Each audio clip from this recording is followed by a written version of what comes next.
38. Juan 8, 31 y 38. En esta ocasión les invito a que podamos estar en pie y que escuchen la lectura que haré en voz audible de esta porción de la palabra del Señor. Y al terminar, permanezcamos por favor de pie unos segundos más para recibir al presbítero José Víctor González Esparza con el tema Una libertad que fortalece. Dice la palabra de nuestro Dios en el pasaje ya señalado. Dijo entonces Jesús a los discípulos que habían creído en él: si vosotros permaneciereis en mi palabra, seréis verdaderamente mis discípulos, y conoceréis la verdad, y la verdad os hará libres. Le respondieron: linaje de Abraham somos, y jamás hemos sido esclavos de nadie. ¿Cómo dices tú, seréis libres? Jesús le respondió: de cierto os digo, que todo aquel que hace pecado, esclavo es del pecado. Y el esclavo no queda en la casa para siempre, el Hijo sí queda para siempre. Así que, si el Hijo os libertare, seréis verdaderamente libres. Sé que sois descendientes de Abraham, pero procuráis matarme, porque mi palabra no haya cabida en vosotros. Yo hablo lo que he visto cerca del Padre, y vosotros hacéis lo que habéis oído cerca de vuestro Padre. Amén. Todavía permaneciendo de pie, les invito para que oremos y pidamos la dirección de Dios para la reflexión. Señor, te damos gracias porque nos das la oportunidad de tener este tiempo de comunión contigo, pero también, Padre, de poder hablar y bendecir tu palabra, Señor, pero sobre todo reflexionar en ella. Háblanos en esta hora y que podamos entender de una manera clara y precisa el mensaje que tienes para nosotros, pero sobre todo que lo podamos llevar a la práctica en nuestra vida diaria. Te lo rogamos en el nombre de Cristo Jesús. Amén. Pueden tomar asiento, hermanos.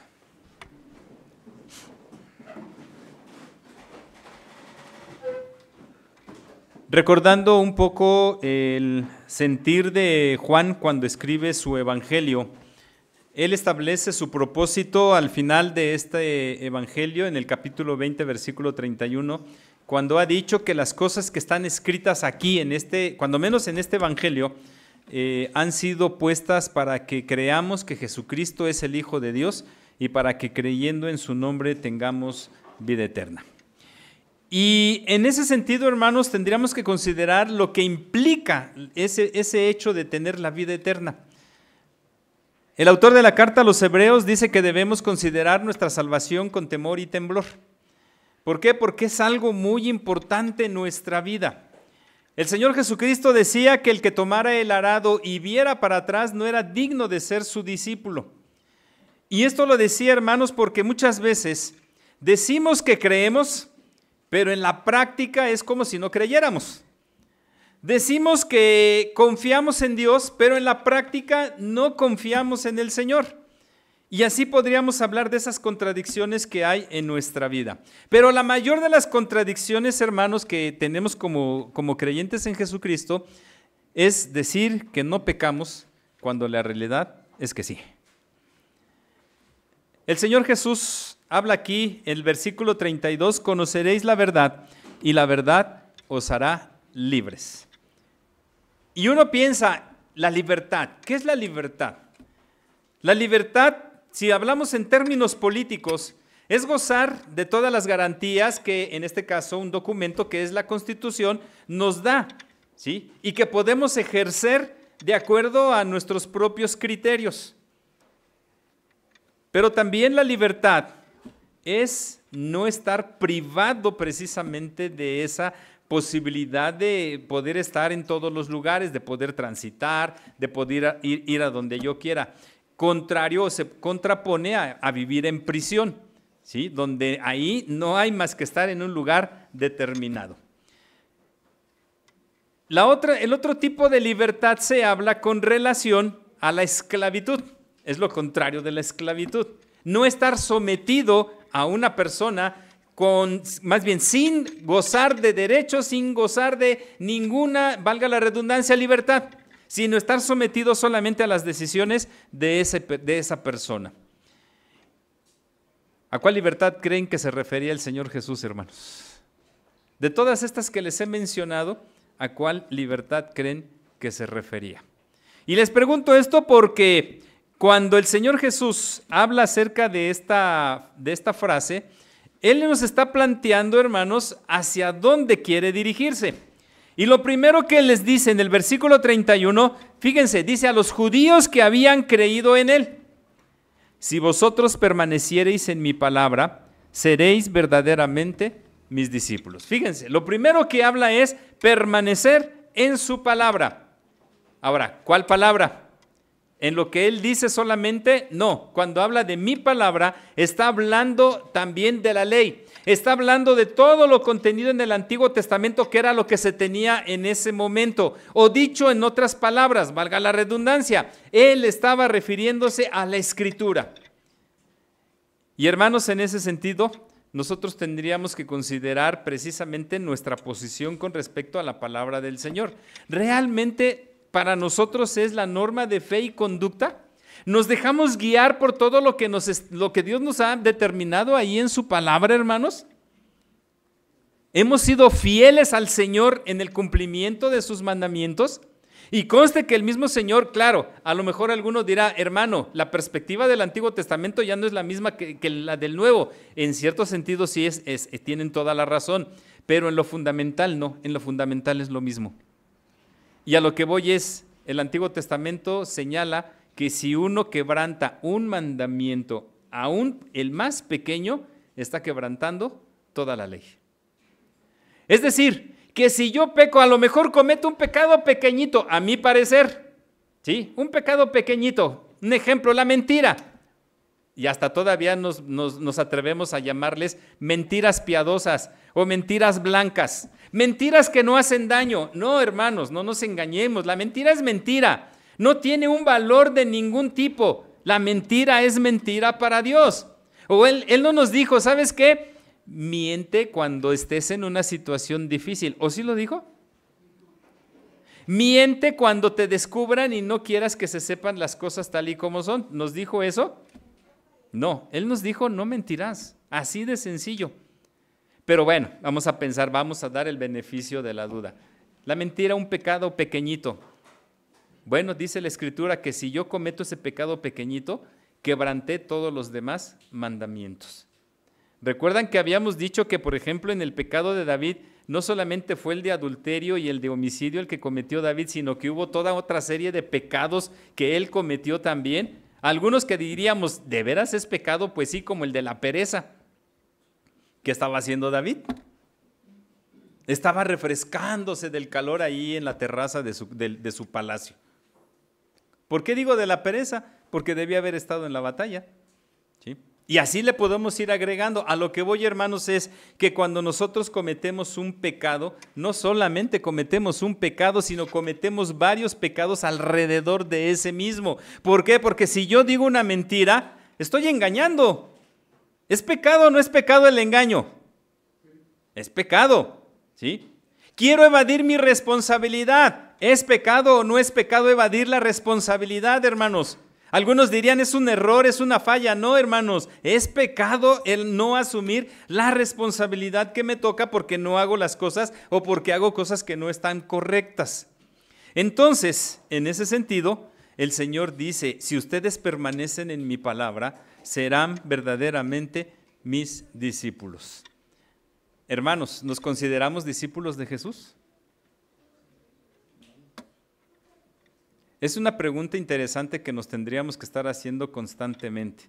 ¿Realmente somos discípulos de Jesús? Ahora, ¿por qué habla de permanecer en su palabra? Bueno, porque a través de ella vamos a conocer la verdad. Y entonces tendríamos que preguntarnos: ¿cuál verdad? ¿Cuál verdad? Y más en un mundo actual donde no existen las verdades absolutas, sino solamente hay verdades relativas. Recordemos, cada quien tiene su propia verdad, cada quien la va a defender, cada quien va a defender su propia postura y va a decir: estoy bien. Pero en Dios no es así, hermanos, porque para Dios la verdad es absoluta. Pero no es un objeto la verdad, como para nosotros podría ser un objeto, es una persona. Y esa persona lo dijo, Él mismo lo dijo: yo soy el camino, la verdad y la vida. Entonces, cuando dice ahí conoceréis la verdad, está refiriéndose a Él mismo. Me van a conocer a mí. Si conocen la palabra, si conocen la Escritura, me van a conocer a mí. Y recordemos, hermanos, que desde el Antiguo Testamento ya se habla de Jesús. Génesis 3:15 es la primera mención de Jesús, la primera profecía mesiánica, cuando se habla de la muerte y la resurrección de Jesús. ¿Sí? Y a partir de ahí hay muchas menciones acerca de nuestro Señor Jesucristo. Recuerden, hermanos, el Antiguo Testamento está proyectado a la primera venida del Señor Jesús y el Nuevo Testamento está proyectado a la segunda venida del Señor Jesús. Es decir, toda la Escritura está proyectada hacia Jesús. Entonces, hermanos, ser discípulo de Jesús significa conocerle. ¿Qué tanto conocemos a Jesús, hermanos? Fíjense, ya van dos preguntas que tienen que ver con un análisis de nuestra propia existencia. ¿Somos realmente discípulos de Jesús? Segundo, ¿qué tanto conocemos de Jesús? Si pensamos los que estuvieron desde pequeños en la escuela de formación cristiana o en el departamento infantil, a lo mejor me dirán, oiga hermano, pues ya me sé todas las enseñanzas de Jesús porque de eso nos hablaban todo el tiempo que veníamos a la escuela bíblica de vacaciones y nos hablaban de Jesús. Bueno, sí, pero les voy a decir como un pastor decía, ok, ya se sabe en la vida de Jesús, bueno, está bien, se los acepto, pero ¿han puesto en práctica todos los valores que Jesús nos dejó? Que al final de cuentas son los valores y las enseñanzas del reino de Dios. Y entonces, fíjense cómo es una cadenita o una secuencia. Permanecer en la Escritura, conocer la Escritura, conocer a Jesús y en tercer lugar, ser libres. Causa confusión, porque le responden inmediatamente los judíos. Linaje de Abraham somos y jamás hemos sido esclavos de nadie. ¿Cómo dices tú, seréis libres? Hermanos, ¿es cierta esta afirmación de que nunca habían sido esclavos de nadie el pueblo de Israel? No es cierta, porque sí fueron esclavos. Cuando menos tenemos el periodo que pasaron en Egipto, el periodo que pasaron en Mesopotamia, porque no me digan que en Mesopotamia estaban como ciudadanos libres. No, también vivieron momentos de esclavitud allá. O sea, el pueblo de Israel sí había vivido esa esclavitud, el depender de otra nación, el trabajar para otra nación. Pero Jesús no hablaba de esa libertad, no hablaba de esa libertad, sino de la que sigue. Jesús les respondió, de cierto os digo, que todo aquel que hace pecado, esclavo es del pecado. Entonces, la libertad que Jesús está mencionando es esa separación del creyente con el pecado. El creyente en Jesucristo no puede ni debe pecar. Pero ¿cómo lo va a lograr el creyente en Jesucristo? Aquí está la secuencia. Conociendo la Escritura, conociendo a Jesús y entonces sí, enfrentando el pecado y alejándose de él. El apóstol Pablo allá en Efesios decía que todos debemos llegar a la estatura del varón perfecto. El varón perfecto. ¿Cómo lo describe el autor de la carta a los Hebreos? El autor de la carta a los Hebreos lo maneja en términos del sumo sacerdote. ¿Recuerdan cuál es la diferencia entre el sumo sacerdote que nosotros tenemos y el sumo sacerdote que tenía el pueblo de Israel? ¿Cuál es la diferencia? Dice que nuestro sumo sacerdote vivió lo que nosotros vivimos, padeció lo que nosotros padecimos, pero, ¿se acuerdan qué dice? Sin pecado, sin pecado. Entonces, nuestra meta, hermanos, tiene que ser precisamente esa, que nuestra vida vaya cada vez más inclinada hacia la santificación, guiada y orientada por el Espíritu Santo a alejarnos del pecado. Y ahí es donde viene la tercera pregunta. ¿Realmente nos hemos alejado del pecado, hermanos? ¿O todavía estamos inmersos ahí? Y hay que recordar lo que el mismo Juan más adelante va a escribir en una de sus cartas. Si decimos que no tenemos pecado, mentimos. Pero no solamente mentimos, sino que hacemos a Dios mentiroso. ¿Por qué? Porque Él nos ha dicho que no hay ni uno, excepto Jesús, no hay ni uno que sea justo. Ni uno. Todos somos pecadores. Y Pablo lo recalca perfectamente cuando dice allá en Romanos 3:23, por cuanto todos pecaron, están destituidos de la gloria de Dios. Y entonces en este sentido, hermanos, solamente en Jesús, solamente a través de Jesús, a través de su sacrificio en la cruz del Calvario, de la sangre derramada por Él, pero sobre todo de su resurrección, es que nosotros podemos alejarnos del pecado. Y todavía dice, el esclavo no queda en la casa para siempre, el hijo sí queda para siempre. ¿Por qué dice esto? Bueno, porque al final de cuentas el amo, cuando quiera deshacerse de su esclavo, lo hace. ¿Sí?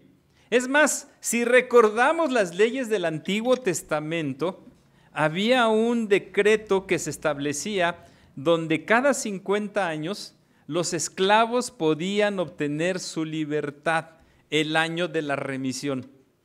Y el esclavo podía decidir ser libre, pero también podía mantenerse en esa situación de esclavitud. ¿Sí? Pero por otro lado, el amo, al ser dueño del esclavo, podía hacer con él lo que quisiera. En cambio, el hijo no, con el hijo no. ¿Por qué? Porque el hijo va a mantener siempre esa condición de hijo. O hermanos que son padres, ¿sus hijos cuándo van a dejar de ser sus hijos? ¿Cuándo? Es más, todavía somos así ¿cómo les podría decir? Tan melosos que, hermanos, nuestros hijos, ¿cuándo dejarán de ser nuestros bebés? Nunca dejan de ser nuestros bebés, nunca dejan de ser nuestros pequeñitos, aun cuando sean grandes, cuando ya tengan su familia, aún así para nosotros son nuestros pequeños.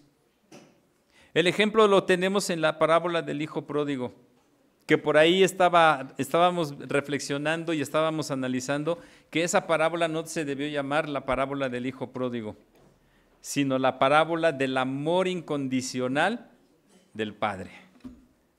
¿Sí? Y lo muestra ahí. El padre, ¿qué hizo cuando vio a su hijo venir a la lejanía en las condiciones en las que regresaba? Le dijo, ¿sabes qué? No te quiero aquí porque me pediste la herencia. Y se supone que la herencia se da cuando el padre se muere. O sea, me deseaste la muerte, te la di y te malgastaste todo lo que tenías. ¿Quién sabe qué tantas cosas harías? Pero si vienes así es porque no te fue bien. ¿Y quieres que te reciba con los brazos abiertos? No se lo dijo el padre, no se lo dijo así, sino que corrió a recibirlo y se le echó en los brazos, lo abrazó, lo besó. Imagínense, hermanos, cómo venía su ropa. ¿Qué olores traería? Porque acuérdense dónde trabajaba. No trabajaba en una fábrica, no era obrero, ya de perdida. No trabajaba en una oficina, no, trabajaba entre el estiércol, trabajaba ahí entre toda esa pudedumbre en la que estaban los puercos. Y con lo que implicaba para un judío tocar un puerco, hermanos. Porque acuérdense que era un animal inmundo, ¿sí? Y a pesar de todo eso, ese padre fue y lo recibió. Si hubiera sido uno de sus sirvientes, ¿ustedes creen que lo hubiera recibido así, hermanos?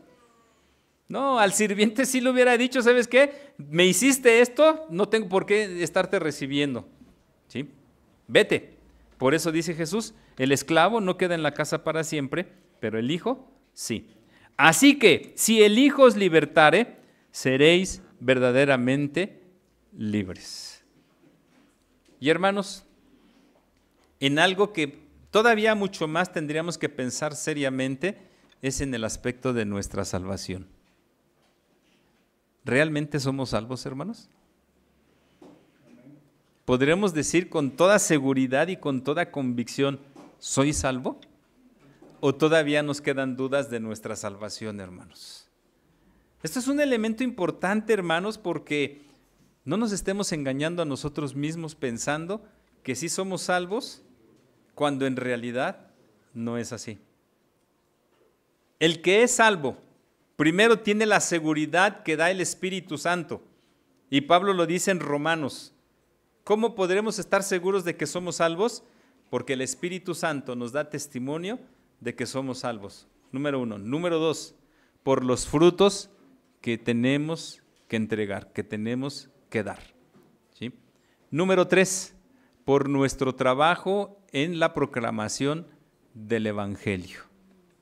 Hermanos, ¿con cuántas personas compartimos el mensaje de salvación en esta semana? ¿A cuántos le hablamos de la salvación ofrecida por Dios a través de Cristo Jesús? Y en último lugar, también el creyente se distingue por su servicio al Señor. Y todavía el Señor Jesús le dice a estos hombres judíos: sé que sois descendientes de Abraham, pero procuráis matarme porque mi palabra no haya cabida en vosotros. ¿Por qué les dijo esto el Señor Jesús? Pues porque muchas veces les cuestionó su ceremonialidad, muchas veces les cuestionó las cargas que imponían a los demás, muchas veces les cuestionó la superficialidad de su vida como parte del pueblo de Dios. Y en ese sentido, de nada servía presumir la descendencia de Abraham. Dice un dicho: dime de qué presumes y te diré de qué careces. Si yo presumo que soy hijo de Dios, ¿qué será de lo que carezco, hermanos? ¿Qué será de lo que carezco? Por eso pensemos en este acto de Jesús hacia nosotros. Él ofreció su vida por darnos vida eterna. Derramó su sangre para ser limpiados de todo pecado, para ya no ser condenados más por el pecado, sino que nos ha dado esa libertad para que nos alejemos cada día más y más del pecado. Y a veces, hermanos, nos cuesta trabajo admitir esto porque Dios tiene unos estándares de vida, pero sus estándares son muy altos. Lamentablemente para nosotros, para Dios sus estándares son muy altos, porque para Él no hay medias tintas. No hay eso de que ahorita sí y al rato no, y de repente como que quiero y como que no quiero, no. Lo dijo en el mensaje a una de las iglesias en el Apocalipsis. Mejor o eres frío o eres caliente, pero tibio jamás, porque si no te vomitaré de mi boca. Hermanos, ¿dónde estaremos? ¿Siendo fríos, siendo tibios o siendo calientes? Reflexionemos en esto, hermanos, porque Dios quiere que consagremos nuestra vida completamente a Él. Dios quiere que nosotros nos alejemos cada vez más y más del pecado para que nuestra vida de santidad sea la que florezca. Nosotros vivíamos así arriba en el pecado antes de conocer a Cristo, y nuestra vida de pecado tiene que disminuir. Nuestra vida de santidad estaba acá abajo antes de conocer a Cristo y tiene que crecer hasta el momento donde digamos cumplí. Claro, la otra realidad es que nunca vamos a llegar a la santidad al 100%. Pero debemos esforzarnos por llegar lo más alto posible en ese nivel de santidad, hermanos. Porque solamente así habremos entendido lo que es el mensaje de salvación y lo que son los valores del reino de Dios. Ojalá que lo podamos poner en práctica y realmente, hermanos, seamos libres. Que Dios nos bendiga.